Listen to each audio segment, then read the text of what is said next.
আসসালামু আলাইকুম ভিউয়ার্স, আজকে আমি আপনাদের সাথে শেয়ার করব ঝরঝরে পারফেক্ট পোলাওয়ের রেসিপি।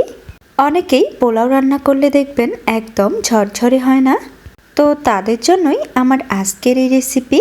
কিভাবে রান্না করলে পোলাওগুলো অনেক বেশি ঝরঝরে হবে সেই টিপস সহ আপনাদের সাথে শেয়ার করব।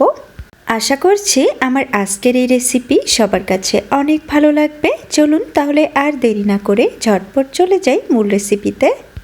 পোলাও রান্না করার জন্য প্রথমে চুলায় একটি প্যান বসিয়ে এখানে আমি 3 টেবিল চামচ পরিমাণ তেল দিয়েছি। তারপর এখানে দিয়ে দিলাম একটি তেজপাতা, 2 পিস সাদা এলাচ, 1 টুকরো দারুচিনি, সাথে আরও দিয়ে দিলাম 1 মুঠো পরিমাণ বাদাম। এগুলো দেওয়ার পর একটু নেড়েচেড়ে ভেজে নিয়ে তারপর এখানে দিয়ে দিলাম চিনি গুঁড়া পোলাওয়ের চাউল। তারপর এখানে দিয়ে দিলাম 1 চামচ পরিমাণ লবণ। এখন নেড়েচেড়ে এই চাউলগুলোকে আমি খুব সুন্দরভাবে ভেজে নিব।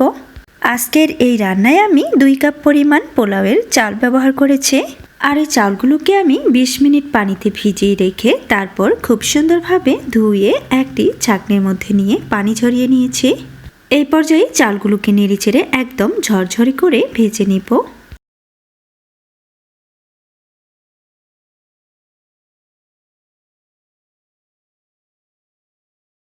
তো এই পর্যায়ে দেখুন চালগুলো খুব সুন্দরভাবে ভাজা হয়ে গিয়েছে। এখন এখানে আমি দিয়ে দিচ্ছি 4 কাপ পরিমাণ পানি। আর এখানে আমি গরম পানি ব্যবহার করেছি। আজকের এই পোলাও রান্নায় আমি যেহেতু 2 কাপ পরিমাণ চাউল ব্যবহার করেছি, সেজন্যই এখানে 4 কাপ পরিমাণ পানি দিয়ে দিলাম। অর্থাৎ আপনারা যতটুকু পোলাওয়ের চাল ব্যবহার করবেন তার ডবল পরিমাণ পানি দিয়ে দিবেন। এইভাবে রান্না করলে দেখবেন পোলাওগুলো অনেক বেশি ঝরঝরে হবে। তো পানিটা এখানে দেওয়ার পর চাউলগুলোকে নেড়েচেড়ে খুব সুন্দরভাবে মিক্স করে দিচ্ছি। আর এই পর্যায়ে এই পোলাওটাকে আমি ঢাকনা ছাড়াই কিছুক্ষণ রান্না করে নিব। কিছুক্ষণ জাল করে নেওয়ার পর চাউল এবং পানি দুটোই যখন সমান হয়ে যাবে এই পর্যায়ে ঢাকনা দিয়ে ঢেকে দিব। 2 থেকে 3 মিনিট ঢাকনা দিয়ে ঢেকে রান্না করার পর এই পর্যায়ে দেখুন ঢাকনাটা উঠিয়ে নিলাম। এখন এই পোলাওগুলোকে নেড়েচেড়ে উলটপালট করে দিচ্ছি, এতে করে উপর এবং নিচের পোলাওগুলো সমানভাবে সেদ্ধ হবে। তো এগুলোকে নেড়েচেড়ে দেওয়ার পর ঢাকনা লাগিয়ে আমি 10 থেকে 12 মিনিটের মতো এই পোলাওগুলোকে হালকা আঁচে রান্না করে নিয়েছি। আর ঢাকনা খোলার পর এই পর্যায়ে দেখুন পোলাওগুলোকে আপনাদের নেড়েচেড়ে দেখিয়ে দিচ্ছি। এই পোলাওগুলো কিন্তু খুব সুন্দরভাবে সেদ্ধ হয়ে গিয়েছে আর একদম ঝরঝরেও রয়েছে। এখন আমি এই পোলাওর উপরে দিয়ে দিব কিছু পেঁয়াজ বেরেস্তা।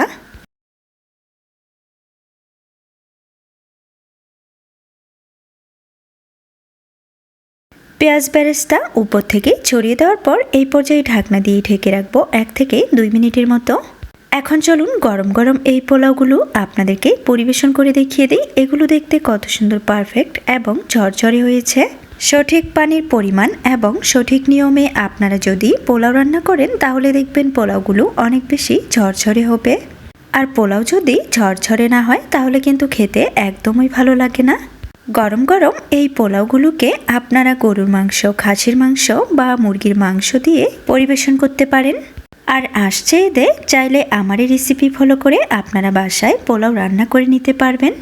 আশা করছি আমার আজকের এই পোলাওয়ের রেসিপি সবার কাছে অনেক ভালো লেগেছে। আর যদি ভালো লাগে তাহলে বাসায় অবশ্যই একবার ট্রাই করবেন এবং কমেন্টে আমাকে অবশ্যই জানাবেন কেমন হয়েছিল আপনাদের পোলাও রেসিপিটি। ফিরে আসবো আবারও আপনাদের মাঝে নতুন কোনো রেসিপি নিয়ে। সে পর্যন্ত সবাই ভালো থাকবেন, সুস্থ থাকবেন এবং সবাই সবার জন্য দোয়া করবেন। আল্লাহ হাফেজ।